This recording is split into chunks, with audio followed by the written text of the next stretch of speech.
इसी तरह से सारे ग्रेट पिरामिड्स ऑफ इजिप्ट का अनरिस्ट्रिक्टेड एक्सेस मिल गया है। ये मेरे आज तक की देखी गई सबसे कूल चीज है। हम एंशिएंट फेरोज के टूम्ब के अंदर जाने वाले हैं, ऐसी जगह जहाँ एंटर करना लिटरली इलीगल है क्योंकि यहाँ बहुत खतरा है। अगर हम गिर गए तो? ओह हाँ, तुम बेशक मर जाओगे। हम स्विम करके पिरामिड्स के नीचे बने एक सीक्रेट अंडरग्राउंड टूम तक भी जाने वाले हैं। Oh my God! हमें एक्सप्लोर करने के लिए सिर्फ 100 घंटे मिले हैं और हम शुरू करने वाले हैं अभी इसी वक्त। मेरे पीछे आओ बॉयज, मजा आने वाला है। ये कितना खूबसूरत है। किसी ने यहाँ ये पत्थर 4500 साल पहले रखा था। बिल्कुल सही। ये पिरामिड लगभग 4500 साल पुराना है। जिस पैसेज वे में हम हैं वो हमें वहाँ ले जाता है जिसे इजिप्टोलॉजिस्ट कहते हैं किंग खुफू का टूम, वो फेरो जिसने शायद पिरामिड्स बनवाने का हुक्म दिया था। वो ये कमरा द ग्रैंड गैलरी कहलाता है। हमने इस पिरामिड का कितना % एक्सप्लोर किया होगा? शायद हमें इस सवाल का जवाब कभी ना मिले। ये सबसे कूल तरीका था जवाब देने का। ये वो कमरा है जहाँ किंग को दफनाया गया था। जहाँ तक हमें विश्वास है। हाँ। तो चलो चले। हाँ। बॉयज ये देखो, ये क्या है? 4600 साल पहले इस कमरे में शायद किंग का ममीफाइड शरीर रखा था। ये वही जगह है जहाँ फेरो को दफनाया गया था। हमारा मानना है कि मरने के बाद ये उनकी कब्र थी। क्या मतलब है? हमें पक्का नहीं पता। मुझे लगता है कि इस पिरामिड के अंदर कहीं और भी एक चेम्बर है जिसे हमने अब तक नहीं ढूंढा है और उसमें शायद राजा का शरीर हो सकता है। पता है क्या, इस वीडियो में हम वही ढूंढने वाले हैं क्योंकि हम सच में पिरामिड्स के सैकड़ों फीट नीचे से लेकर धरती के सबसे बड़े एंशिएंट पिरामिड की सबसे ऊंची चोटी तक एक्सप्लोर करने वाले हैं। ये तो जबरदस्त था। दूसरे बड़े पिरामिड्स को एक्सप्लोर करने से पहले मैं तुम्हें बेस कैंप दिखाना चाहता हूँ। हाँ, ये बढ़िया है। हमारे पास एक डिनर टेबल है, कुछ टेंट्स हैं सोने के लिए और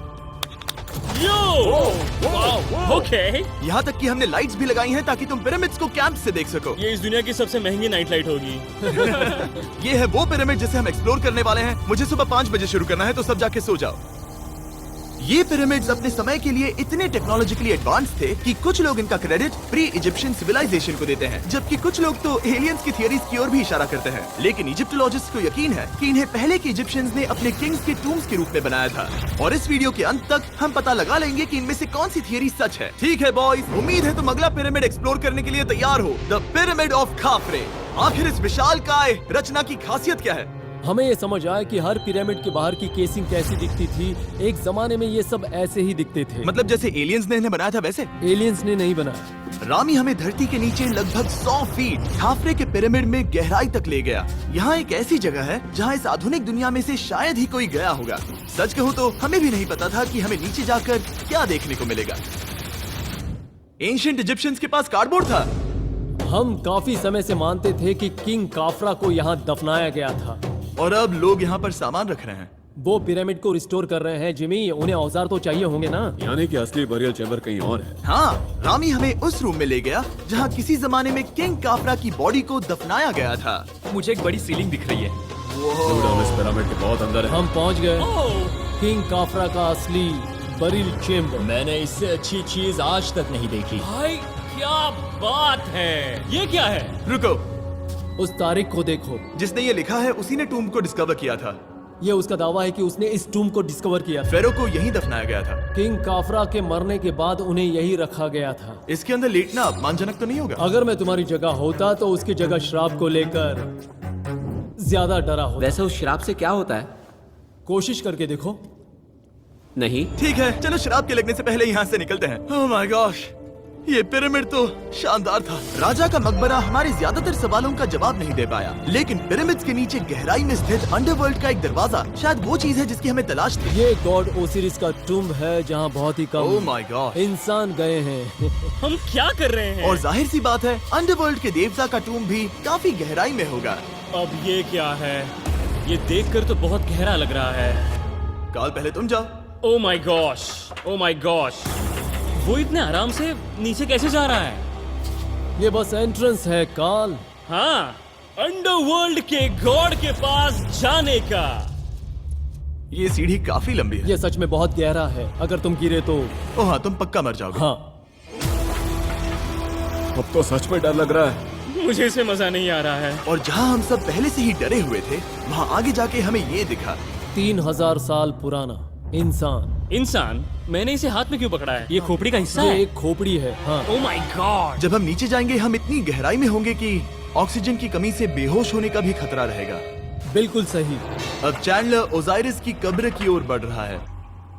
ठीक है, ये मैं चला। ओह, मैं पानी में हूँ। वो तुम महसूस कर सकते हो कि यहाँ की हवा थोड़ी पतली है। रुको, ये क्या है? यहाँ एक पत्थर है। ये पत्थर या कोई ढक्कन? इस कमरे के ठीक बीच में गॉड ओसिरिस का सरकोफेगस रखा है। यानी कि यहीं पर है उस अंडरवर्ल्ड का दरवाजा। हाँ, तो अंदर जाकर देखो। क्या पानी के अंदर? वेल, हाँ। ठीक है, ठीक है, ठीक है, ठीक है, ठीक Come है। on। Oh my God. माना जाता है कि ये सरकोफेगस दरअसल अंडरवर्ल्ड का दरवाजा है और शायद यहाँ पहले कोई भी इंसान नहीं आया। कितना गहरा है? ओ माय गॉड, मैं यहाँ क्यों हूँ? मैं एक यूट्यूबर हूँ।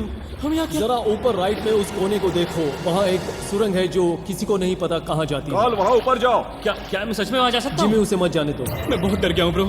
काल, ये सही नहीं है। मैं ऐसी सुरंग में हूँ एंशिएंट इजिप्ट में जहाँ कभी कोई नहीं गया होगा। कोई इतना पागल नहीं होता। क्या तुम हमें बता सकते हो वहाँ क्या हो रहा है? मैं सुरंग में एक मोड़ पर हूँ और ये छोटी हो रही है। भाई मैं सचमुच में मजाक नहीं कर रहा हूँ, मैं यहाँ सच में फंस चुका हूँ। Oh my. काल, तुम इतिहास बना रहे हो। मेरे पास मुश्किल से 1 इंच की जगह बची है। उसे ऑक्सीजन की सेफ लिमिट से ज्यादा समय हो गया है। क्या हम बाहर निकल सकते हैं? मैं रेडी हूँ। तो इससे पहले कि हम सचमुच मर जाते और खुद अंडरवर्ल्ड को देखते, बाहर निकलने का आसान तरीका नहीं है ना? हम जितनी जल्दी हो सके वहाँ से बाहर निकल गए, क्योंकि मैं इतना तो जीना चाहता हूँ कि गीजा के महान पिरामिड्स के उन गुप्त रास्तों की खोज कर सकूं, जहाँ आज के समय में स्पेस में जाने वाले लोगों से भी कम लोग गए हैं। मेरे साथ ऊंट की सवारी कौन करेगा? चलो सवारी करें। छूकर देखो, छूकर लेकिन देखो। वो नहीं चाहता। क्या तुम्हें कभी ऊंट ने काटा है? हाँ, क्या? हाँ, दर्द हुआ था? बहुत। ओह, मैंने कहा था। आज भी हम खूब एक्सप्लोर करेंगे। विश्वास नहीं हो रहा। चैंडलर, तुम ठीक हो? ओह, नहीं, खींचो, खींचो। मुझसे नहीं हो रहा। मुझे इस पर से उतारो ब्रो। ब्रो ये कितना अच्छा लग रहा है। शायद ये अब तक का सबसे कूल शॉट है। मैं ऊंट पर सवार हूँ और मेरे पीछे है the great pyramids of Egypt. Bro ये तो पागलपन है। और अब गीजा प्लेटो के डायरेक्टर हमारे साथ तीसरे पिरामिड की खोज के लिए जुड़ रहे हैं, द पिरामिड ऑफ मेनकाउरे। अगर आप नीचे देखेंगे तो आपको अभी भी 4600 साल पुराना ग्रेनाइट दिखेगा। ये इलस्ट्रेशन आपको दिखाएगा कि ये पहले कैसा दिखता होगा। वाओ! लेकिन अब 5000 साल बाद ये कुछ ऐसा दिखता है। ये है मेरा दोस्त नोलन। क्या हम उसे वहाँ झांकने के लिए भेज सकते हैं? हाँ। मुझे ऐसा करने को मिला जो आमतौर पर गैर कानूनी है। नोलन संभल कर। क्या आप नोलन पर चिल्लाना शुरू कर सकते हैं? वो डर जाएगा। किसी भी पिरामिड पर चढ़ने के ज्यादा मौके नहीं मिलते। मैं तो ये मौका नहीं गंवाने वाला। रुक जाओ, तुम नीचे आओ। नीचे नीचे आओ। नीचे? हाँ नीचे। ठीक है। नोलन बहुत हुआ, तुम्हें नीचे आना होगा। चलो हाँ, मैं नीचे आ नीचे रहा हूँ। आओ अभी। चलो जल्दी आओ। अच्छा रुको, ये मजाक कर रहे हैं। चढ़ते रहो। ये एक मजाक था। ओह माय गॉड, तुमने मुझे डरा दिया था। ओह माय गॉड, मुझे लगा कि मैं आज गिरफ्तार हो जाऊंगा। आगे बढ़िए सर। चलो शुरू करें। वो रुको रुको, कैमरा नीचे करो। यहाँ इतना अंधेरा क्यों है? क्योंकि हमने लाइट बंद की थी। ओह, तो ये बात थी। ठीक है, रास्ता दिखाइए। पिरामिड की इन सीढ़ियों ने हमें जमीन में 100 फीट नीचे उतार दिया, जहाँ एंशिएंट इजिप्शियन इतिहास में पहली बार डेकोरेटिव कार्विंग्स की गई थी। ये क्या है? झूठे दरवाजों का डेकोरेशन। फर्स्ट डायनास्टी के किसी भी पिरामिड में नक्काशी नहीं थी, सिर्फ इस पिरामिड को छोड़कर। तो इसे 4-5 हजार साल पहले बनाया गया था। 4600 साल पहले। पिरामिड की ओर गहराई में जाते हुए अगली सुरंग हमें एक ऐसी जगह ले गई जिसे कहते हैं मेनकाउरे का एंटी चेम्बर। वो यहाँ पर तो बहुत सारा इतिहास है। उस कमरे में क्या है? मैं तुम्हें बता सकता हूँ, वहाँ कुछ नहीं आप है। वहाँ ऊपर गए हैं? नहीं, तो फिर कैसे पता वहाँ कुछ क्योंकि मैं नहीं है? यहाँ से देख सकता हूँ। वहाँ देखो, ओह। बस एक सुरंग है और